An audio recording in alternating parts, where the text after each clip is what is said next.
Tony here from Lightwave Digital. Today we're going to be looking at the basics of the Chronosculp interface. So Chronosculp is a powerful standalone application that lets you work with animation and dynamic simulation cache files from any application. It allows you to use sculpting and transformation over a timeline. So let's start by having a look at the basic interface and what we've got. So at the top here we've got the different ways you can view your model. So obviously wireframe, and then you've got the hidden lines, flat wireframe, flat shade, smooth wireframe, which is the one I use the most, and then you've got smooth shade, like so. Next to that you've got the move or pan side to side, up and down. So I'm clicking my left mouse and just moving the object around. Again, next door to it you've got the rotate tool, which again I'm just holding the actual icon and rotating. And then you've got the zoom, which again you can zoom in and out. So these do have shortcuts for this. So if you hold down Alt and Shift on your keyboard, this is your dragging your model around side to side, being able to pan with it.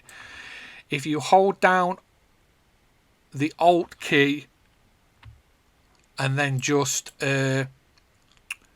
click on your left mouse button, this is kind of the rotating around, panning around button. If you hold down the Alt and Control, this lets you with your left mouse zoom in and out. If we go over to the drop down side menu here, so obviously at the top you've got the file drop down, which is where you can create new projects, load projects or objects, your cache files, save projects, and then you've got the export options here. Look, the different types of ways to export from Chronosculp. You've also got the edit option, which has got your basic cut and paste, delete, undo, and clear history.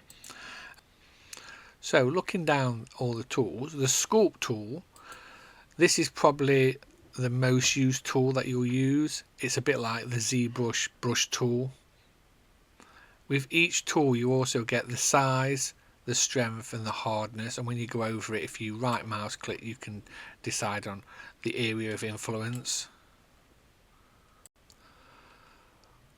With the Dragnet tool, this is a bit like the Dragnet tool in Lightwave. So it creates a smooth fall off to the vertices affected by the drag operation. In Chronosculp you'll notice that this is a really powerful and easy tool to use, and again it has the size, strength and hardness of the area you want to influence. For the pinch tool, this tool brings geometry together. You can expand the geometry by holding Control key down, so you can inverse what you're kind of doing. So even if that's shrinking it in or holding the Control key to expand.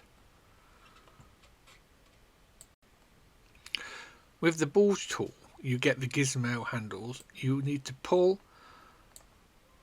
and move the actual gizmo into the position on your model that you want to influence. Then by just left mouse clicking you can use it to expand the polygons within the actual orange area. If you hold Control down on your keyboard, this does the opposite, like so.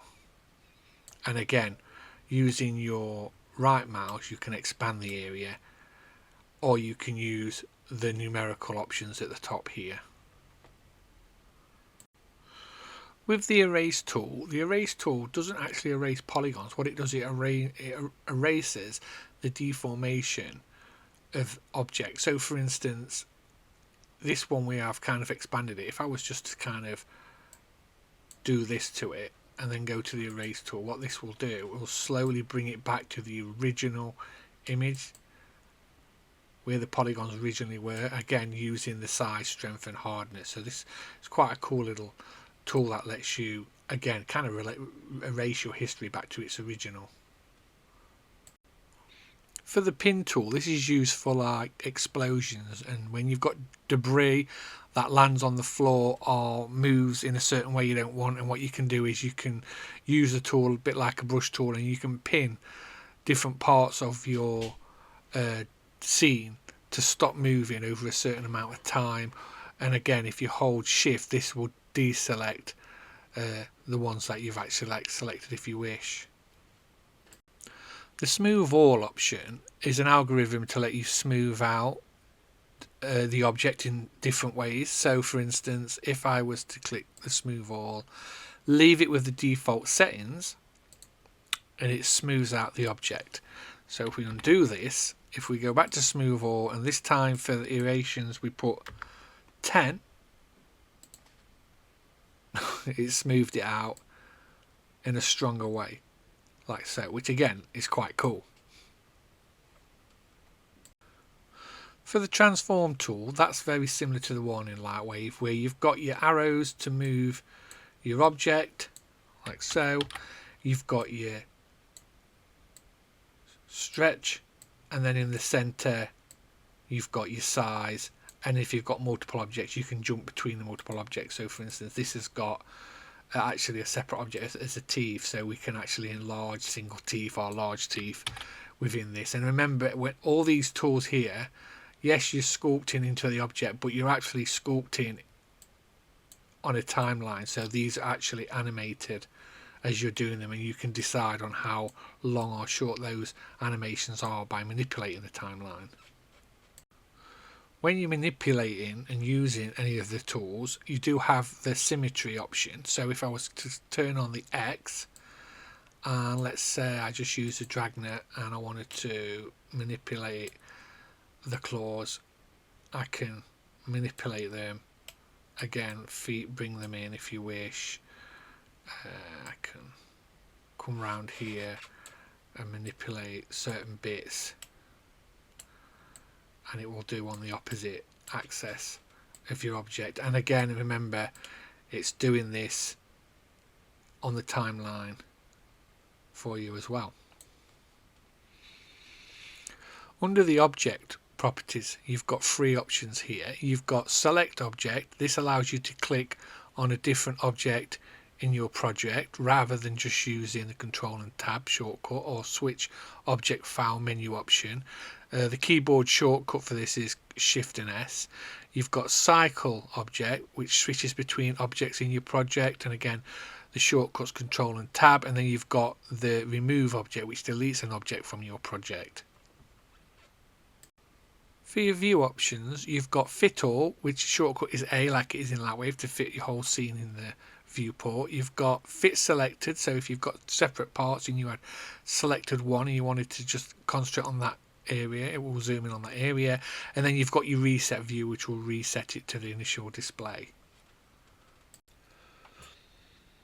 With the global options, you've got setup mode. This is for modifying the base geometry throughout the animation rather than just on like a certain time. The object goes to its underformed default state while you're in the setup mode. For example, if this is a character, it would be in the pose that it was modeled in before deformation or applied. You've got the global editing mode. So global editing mode is not available within the setup mode. However, if you're in global editing mode, you can also achieve setup mode to slow your geometry in its undeformed base state.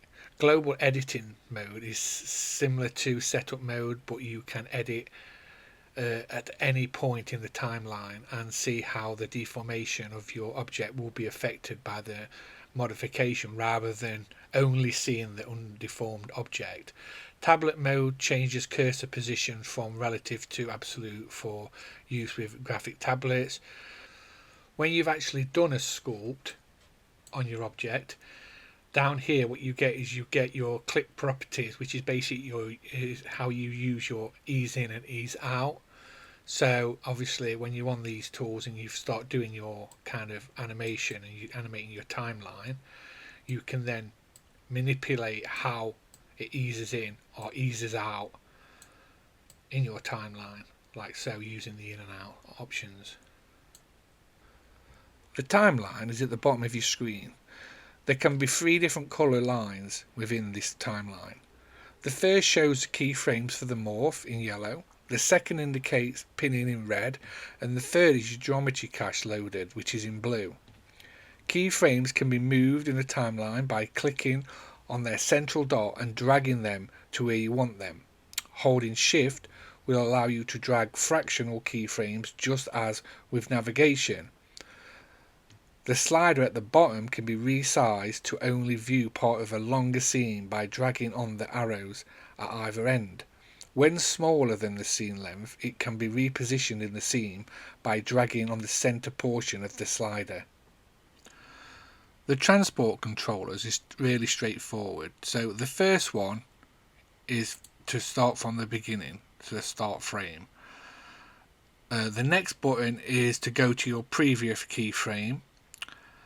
Then you've got go back one frame. You've got your play. You've then got your step forward one frame, like so. Go to next keyframe. Go to the last keyframe, and then you've got the loop option. Dead straightforward.